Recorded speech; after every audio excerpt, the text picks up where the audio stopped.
So this is a shout out for Sarahi Gallardo, who asked on one of my YouTube uploads about eyelashes. So I thought whilst I was doing my Littlefee Ante, I would explain about my techniques for putting eyelashes in. So as you can see, these are little ginger eyelashes, which is a redhead, and I took some hair off of the wig that I wanted to wear.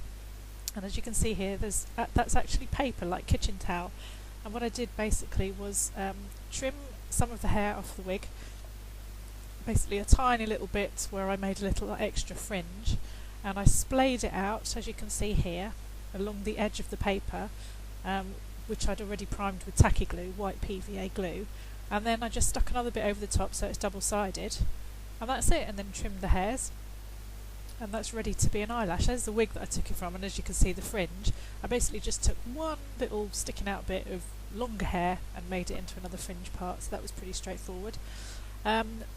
But also, as you can see from that bit of lash, it's pretty much the same as, here we go, regular human eyelashes, and these are some others that I use for bigger dolls, the ones on the right for Blythe, because they're nice big eyes.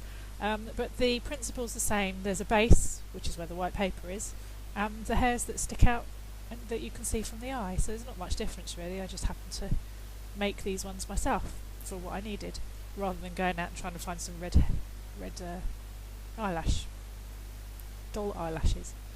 So anyway, this is breaking down some of the white tacky glue, which is here, my trusty old bottle of very old and slightly thickening tacky sticky white glue, PVA, school glue, whatever you want to call it, and I'm just breaking it down to make the paper pliable again before I start fixing it and measuring it and putting it in the doll's eye. There she is. So I've done one earlier, as you can see on the right, and it's really awkward doing this actually when there's a camera in the way. I had such a lot of trouble, but bear with me. So that's basically me measuring it, gauging it, seeing where I want to place it, whether it's the right size, and if I've got excess paper or not on it. So in this instance I decide that I have. So get it in the tweezers and trim off any excess paper that's just not necessary. The smaller the amount of paper at the back to stick in, the better.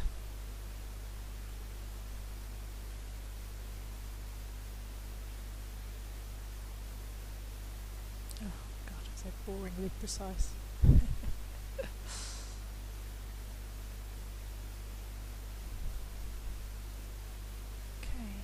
another fit, see if it looks and it matches with the other one, and it did, more or less.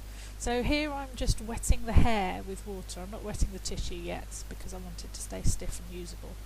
And the idea with wetting it, because I'm unsure whether it's mohair or fibre, not sure which, but the idea is that it'll curl easier. It didn't work on the paper, so here I'm doing it with my finger, and I'm just working along it as if the back of the scalpel blade or the X-Acto knife was eyelash curlers. Same principle. You're putting a straight edge on a soft base, which is my finger in this case. Normally when I do doll's eyes, and especially in the makey video that I did of mushroom before, I just pressed against the paper like I was trying to do then, and that's enough on synthetic eyelashes to bend them in the middle and get a good curve before you put them in the doll. And the only reason for doing that really is so that you don't have to bother doing it once they're in the doll, because then it's even more fiddly.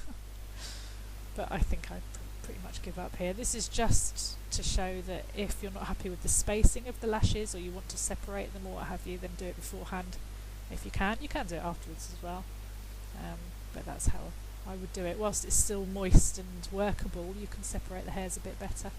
Right, that was a bit of water going down to mix some white glue in, and then splodge on the cheek, doesn't matter. White glue is really forgiving in that if you make a mistake you can take it off again. In this instance I did actually varnish, gloss varnish over the eye-lined area in the rim of the eye, so I'm putting glue over already varnished surface, so if I did want to peel everything off, in theory the paint wouldn't come away with it. That's the only downside really that you may ever find if you use white glue to put on eyelashes. Is that you could peel off paint, but that's it, because then that's all you have to touch up afterwards, just the inner rim there. As you can see, I've only put the hairs on the rim and not the paper. That's because I want the paper to stick in the back of the eye well, like it should show here. As you can see on the left side it's already stuck down, but on the right it's sitting quite proud. So the next stage is to actually stick it to the eye well. But it's not the actual paper that you're sticking to the lid of the eye, it's always the hair. And I even do that with the fake lashes as well. The only time you can ever really stick them directly to the rim, I would say, is when you're using specific doll lashes, because obviously they're made specifically for dolls, so they're the right length, they're the right consistency and texture, they're always quite light and easy to mould. Here I'm actually wetting the paper now whilst trying to look in the camera lens. I'm not aiming very well, it's gone off screen, but that's just to make the paper a little bit more pliable in order to stick it to the shape of the eye well. That's my index finger looking rather grubby. Sorry about the state of my hands, by the way, but I had literally just finished the face up, so I'm still covered in paint. My hands are all dry from washing my hands beforehand, so probably ink up my nails or something. There we go. Really, you should use a cherry stick, a wooden cherry stick, or an eraser or something to push it all in, but well, blessed, cursed, it depends on which way you look at it, with long nails, and they're quite handy for doing all this sort of thing. As you can see here, I'm pushing it back out the way. But you can use plastic biro, you know, the body of a pen, but be very careful not to mark the doll. Don't ever use a pencil, because pencils are covered in paint. Their outer shell is like a paint layer, and that can quite often rub off on resin. So if you can use your fingernails or a cherry stick, just whatever your intuition tells you to use. I also should point out that this is a fresh face up, and there are like 3 layers of MSC on the outside, so I'm not bothered about handling it with my hands. It's my doll as well, so it doesn't bother me too much. And other than what's up my nails, my hands are clean. So as you can see, there's a few stray hairs there that aren't behaving. The glue on the ridge at this point had probably dried too much to stick them down.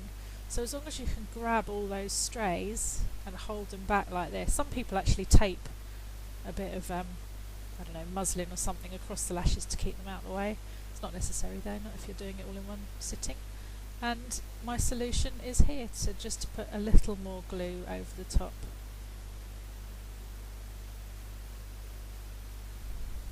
Sorry it's out of focus, it's very hard to do this.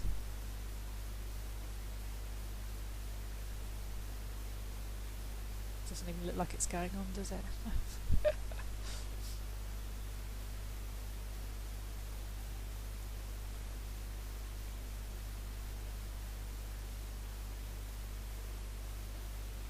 Got the thumb. So we know that's getting it. And you can just splodge it on. I'm being very generous with it in this, but you can splodge it on and then stick it. But the main thing I would say is just try not to get it in the hairs that are going to show on the outside. As long as they stay pretty much clear of glue, the rest of it either won't show at all, or, as I do later, but I don't think I caught it on film, or once it's set you can paint back over it. I painted the dark eyeliner colour back over the dried PVA glue. Works just as well.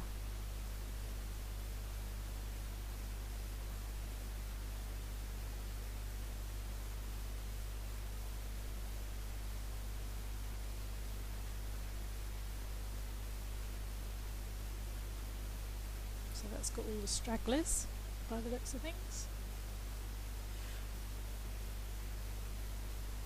And oh, it's been trimmed as well, so I tried trimming it to size to match the other side, but in the end I decided there were too many hairs in this side. I preferred the other side, which looked more natural. So once that's in like that, you can actually get the tweezers and pluck some out, because they are literally just held in single hairs in that paper in the sandwich. So you can pluck out, if you imagine that's tweezers and I'm plucking, then you can shape it to how you want. But in this instance that's a scalpel blade, and I'm trying to separate hairs again like I did earlier.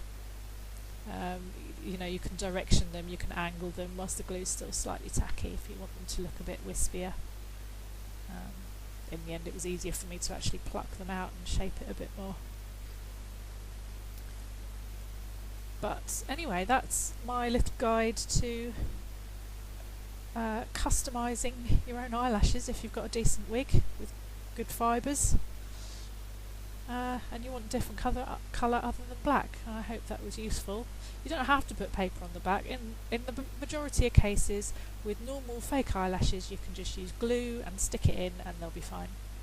You can peel it off afterwards. Okay, thanks for watching. Bye.